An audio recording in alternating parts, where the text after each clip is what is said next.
ہوگا۔ نمبر 37، فحش کلامی عام ہو جائے گی۔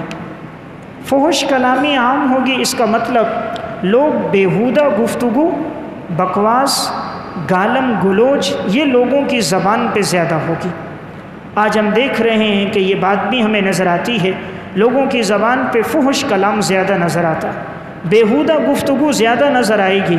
کسی کو بلا رہے ہیں تو گالی دے کر بلا رہے ہیں، کسی کو بلا رہے ہیں تو معاذ اللہ طعنہ دے کر بلا رہے ہیں، اور اس پہ فخر بھی کرتے ہیں۔ اس پہ آدمی فخر کرتا ہے، دیکھو میں نے فلاں کو کس طرح بلایا۔ آپ صلی اللہ علیہ وسلم نے ارشاد فرمایا، لا تقوم الساعہ حتی یظہر الفحش والتفاحش، قیامت قائم نہیں ہوگی یہاں تک کہ فحش کلامی اور بے حیائی عام ہو جائے گی، لوگوں میں بیہودہ گفتگو عام ہو جائے گی۔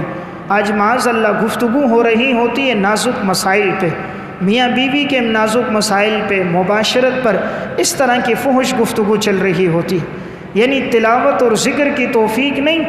جن باتوں سے شریعت نے منع کیا کہ یہ بیہودہ باتیں زبان پہ نہیں ہونی چاہیے، آج وہ زبان پہ زیادہ۔